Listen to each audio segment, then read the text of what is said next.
So, hello, welcome back to the next episode of the Development with Tactics podcast. I really am happy to be here, and today we are once again going to go through the How to Talk to Anyone book. It's an amazing book. I really appreciate it, and I'm also really looking forward to going through it once again, because it is indeed... Oh my god.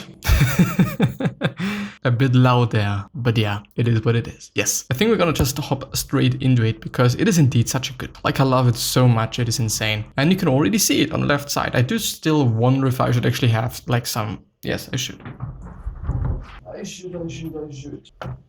Because I do not want to have such a lot of noise, and such a lot of something there, This is why I'm gonna have my anti-echo blankets, which are always there to help me, to just help me deal with the echo in my room or something.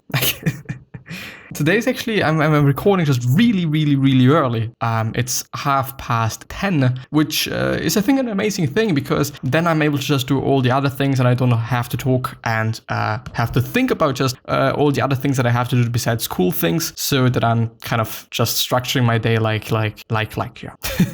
Like the first bit is going to be about my whole business stuff, and the other half, or I don't know if it is halved, probably not. Well, yeah, sure it is. And the other half is going to be about school stuff and all the things that I need to be doing for that. But yeah, we're gonna go ahead with part 4 of, I think, a few more because as you can see on the left, right side of the mini screen there, we're having this knob there, this, oh my god. And the knob there is pretty much in the middle of the whole thing. So I guess there is just 4 more parts, I assume. I don't know, but I just assume. Well, yeah. How to be a modern day Renaissance man or woman. Technique, scramble therapy. Yes, it's therapy. It's not theory, it's therapy. Once a month, scramble your life. Do something you would never dream of doing. Participate in a sport, go to an exhibition, hear a lecture on something totally out of your experience. You get 80% of the right lingo and insider questions from just one exposure. I'm not quite sure about that. I don't really think that it is like 80%, that it is so much.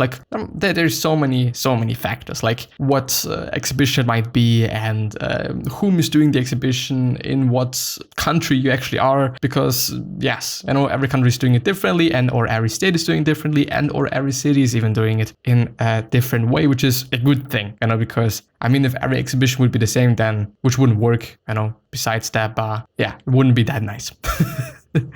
Wouldn't just be not that nice. How to sound like you know all about their job or hobby. Technique, learn a little gobbledygook.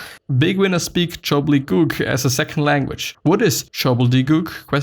It's the language of other professions. Why speak it? It makes you sound like an insider. How do you learn it? You'll find no gobbledygook cassettes in the language section of your bookstore, but the links is easy to pick up. Simply ask a friend who speaks the lingo of the crowd you'll be with to teach you a few opening questions.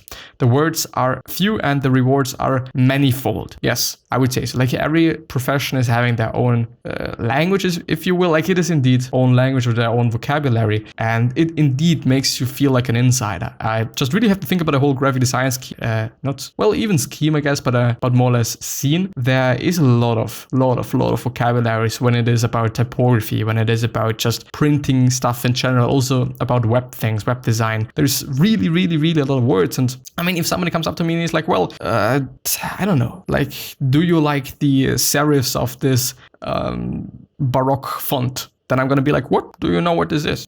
You know that it is a Baroque font, if it is the case in English. I don't know if it is the same vocabulary as it is in German. But yeah, I'm going to be like, well, you know stuff. But the problem is, if I go ahead then and be like, well, yeah, I like this and that a little bit more and whatnot, then I don't know. There has to be kind of a border. There has to be some kind of a stop somewhere, At some point, people don't know further, which is then maybe a little bit of a problem. Could be, but yeah, not necessarily.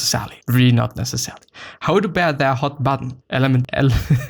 Elementary dog talk. Technique, bearing their hot button. Before jumping blindly into a bevy of book... Is it BV or BV? BV? I don't know. Of book binners or a drove of dentists, find out what the hot issues are in their fields. Every industry has burning concerns the outside world knows little about. Ask your informants to bear the industry buzz. Then, to heat the conversation up, push those buttons. Yeah, it's going to be a long conversation, I guess. Even though, like, it is something that's really hot and really, like, just often discussed and stuff, then I don't know if it is just not pissing the person off. Device charging slowly. For charging fast, use the charger that came with your phone. and make sure the cable isn't damaged. I hope it's not just going like baba, going like away. Having 9%. I could just turn off the screen. I know that I can do that.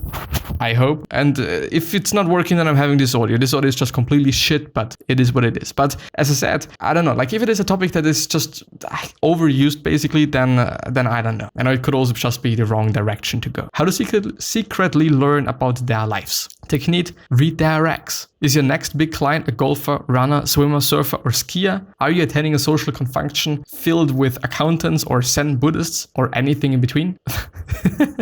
Like there's, you go from accountant to Zen Buddhist, and everything in between is like just every other job. What the fuck? There are untold thousands of monthly magazines serving every imaginable interest. You can dish up more information that you'll ever need to sound like an insider with anyone just by reading the recs that serve their racket. Have you read your latest copy of Zunus yet? And I think since I believe that it is a little bit of an older book, just Google it. Just Google stuff. What is the problem of this industry? What is the problem of that industry? What are also just concerning like the language that certain industries are using, like just Google it, just Google like typography, and then you just get a little bit of a glimpse, and you get also just probably a lot of pictures, and also that you can also remember it easier and even more, chances are higher. How to talk when you're in when you are in other countries. With hands and feet and everything. Technique, clear customs. Before putting one toe on the foreign soil, get a book on do's and taboos around the world. Before you shake hands, give a gift, make gestures, or even compliment anyone's possessions. Check it out. Your gaff could gum up your entire gig. Yes, indeed. I think it's just a really important thing because, like, even though, some of these things that some countries are kind of, if you will, concerned about, or it's just important for them, it is just complete BS, I just think I'm just thinking if there's also something that kind of is the case for me, at least in Austria, but I don't know. Like one of these things might be that just, we don't talk to just some people, we don't do that, really rarely. I know that in other countries it is just quote unquote relatively common that you just talk to some strangers, but in Austria it's really not the case. We are really not that, I mean, you could say that we are not that friendly, which I would also kind of say, not necessarily, unless I think you know us, but this is always the case. But I believe that in other countries it's way more like, okay, just invite some stranger into my fucking house, but nobody in fucking Austria would fucking do that, nobody, quite. So I don't know, maybe this is kind of the thing that is going on in Europe. Could also be the case. It's probably the case in way more countries than it is just only here. Probably also in Germany, since there are certain similarities, but we're not the same. Really not. Like there is huge differences. It's the same as I would say like, okay, American are the same as just English people or people from England or in general the United Kingdom. Like, no, not the case. How to talk them into getting the insider's price on practically anything you buy. What the fuck? The haggling skills, yes, indeed. Technique, bluffing for bargains. The haggling skills used in Asian Arab markets are alive and well in contemporary America for big ticket items. Your price is much lower when you know how to deal. Yes, indeed. Before every big purchase, find several vendors, a few to learn from and one to buy from. With a few words of industries, whatever, you're ready to head for the store where you're going to buy. Yes, indeed. I've actually just expected something different. I've expected like, okay, if you don't want to sell me this and that and whatnot, then I'm just gonna go, which I don't know. I think, yes, maybe is working, but I don't know if it is the right thing to do. Like, this is just a really important question for me in general. Like, is something that you can be doing the right thing to do? Or is it just something that you can be doing? Because I gotta have to say, like, often it is indeed the case that we can do a lot of things, we really can do a lot of things, and we can also really do a lot of things that are just really fucking asshole-ish, and I don't like that, and I wouldn't also suggest anybody to do something like that, but I don't know, like there's many different thoughts on negotiations and negotiating and all those things. Like, yes, indeed. Part 5, how to sound like you're peas in a pot. I don't know what peas in a pot are, but I assume it's something good, I guess. I'm not sure. How to make them feel you are the same class. Technique, be a copy class. Watch people, look at the way they move. Small movements, big movements, fast, slow, jerky, fluid, old, young, classy, or trashy. Pretend the person you are talking to is your dance instructor. Is he a jazzy mover? Is she a balletic mover? Watch his or her body and then imitate the style of movements. That makes your conversations partner subliminally real comfy with you. Even though this is something that I've been talking about in the last episode or the episode before, I'm not quite sure, but I think we just really have to be conscious about the fact that it could also be the case that they really get pissed off by that. And I'm also actually watching this when I'm writing with somebody. You know, are they using smileys? Aren't they using smileys? Should I be using more smileys? Should I be using less smileys? And all those things, like just, and also the style of writing. I don't know. I don't think that just being completely the same and always doing the exact same thing is like a good idea, because people, I think, notice. And I'm always, especially when it is about writing, you know, I'm always, quote unquote, concerned about that they will notice that I maybe think about that in some way, even though I don't really know if somebody's thinking about that, but me. Quite bad. But yeah, anyway, so I don't really know. I think you shouldn't be imitating the other person too much, but a healthy imitation game is something good. By the way, Imitation Game is a pretty good movie, as far as I can remember. How to make, but a really tough one to watch as far as I know, in terms of like, some people might be like, well, I can't watch this, I guess, I assume. How to make them feel that you are like family. Technique, echoing. Echoing is a simple linguistic technique that packs a powerful envelope. Listen to the speaker's arbitrary choice of nouns, verbs, prepositions, adjectives, and echo them back. Hearing their words come out of your mouth creates subliminal report or rapport. It makes them feel you share their values, their attitudes. Is it actually attitudes? Amazing. Didn't know that. Their interests and their experiences. Use their words and not yours. Yes. I think it just makes sense. Like, we all like people that are talking like us, I guess. Maybe we all also like people that are writing like us. You know, I just always have to think about like, what about writing? What about just texting somebody? What about just texting some girl, some boy, some whatnot? How should you be doing this? You know, what is the smartest way to do so? And I really believe like just using their words and maybe also their sentence structure and their texting structure. For example, I'm using a lot of those dashes. You know, when I'm writing something and I'm having different thoughts, then I'm gonna use those dashes. Or a while ago, I've actually also been using ... and then the next thought, and then ... and then the next thought. And by the way, don't use ... If you hold the dot button or the period button, you know, then there is a 3 dot or 3 period glyph as such, and you should be using this. It is a little bit also typographically a little bit better, a little bit nicer, and it also saves quite some time. You know, especially if you do just want to do more than 3 periods, then you're going to be a little tiny bit faster, I think, and I guess. How to really make it clear to them. Technique, potent imaging. Does your customer have a garden? Talk about sowing the seeds for success. Does your boss own a boat? Tell him or her about a concept that will hold water or stay afloat. Maybe he is a private pilot. Talk about a concept really taking off. She plays tennis. Tell her it really hits the sweet spot. Evoke your listener's interest or lifestyle and weave images around it. To give your points more power and punch, use analogies from your listener's world and not your own. Potent imaging also tells your listener you think like them and hints you share their interests. I think, once again, it just makes sense. Like, so many things just make sense, even though I gotta have to say, like, at this point of time, we're getting more into things like, well, yes, indeed. And I haven't been thinking about that. Like, and before it was like not really obvious, but like, we can imagine and we can assume and we can guess and all those things. So yeah. How to make them feel you emphasize without just saying, yep, yeah, wow, yo. Technique, employ emphasizes. Don't be, yes indeed, emphasizes. Don't be an unconscious ummer. Vocalize complete sentences to show your understanding. Dust your dialogue with phrases like, I see what you mean. Sprinkle it with sentimental sparkles like, that is a lovely thing to say. Your empathy impresses your listeners and encourages them to continue. Yes indeed, like we all want to have and we all like to have a good listener, I think. I really think, even though, if it is only but just question, answer, then it could also be an interview. And I really gotta have to check that up. Really gotta have to look that up if this is a good strategy to communicate. Quite. You know, because I don't think so. You know, if it is only just one-sided conversation, then I don't know. Might be a difficult one, you know. How to make them think you see Here, feel it just the way they do. Technique, anatomically correct emphasizes. What part of their anatomy are your associates talking through? Their eyes, their ears, their gut? For visual people, use visual emphasizes to make them think you see the world the way they do. For auditory folks, use auditory emphasizes to make them think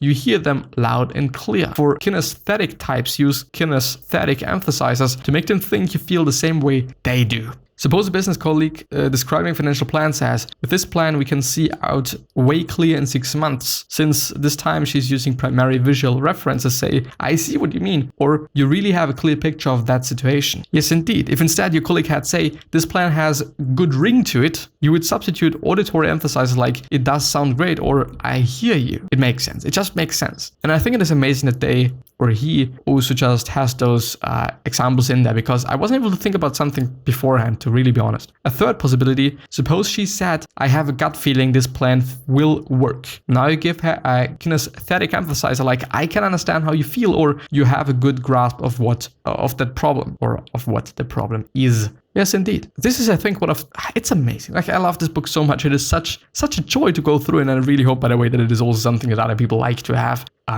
Maybe the podcast is a little bit better than the just video version of it, since I don't know, like, it is just some article and there's nothing really a lot to see there, only me. And yeah, I think the podcast therefore is just a really good option to just go through this, to get this, to understand this and whatnot. How to make them think we instead of you versus me. Technique, the premature we, not we, but we. Create a sensation of intimacy with someone even if you've just met moments before. Scramble the signals in their psyche by skipping conversation levels 1 and 2 and cutting right to level 3 and 4. Elicit intimate feelings by using the magic words we, us, and our.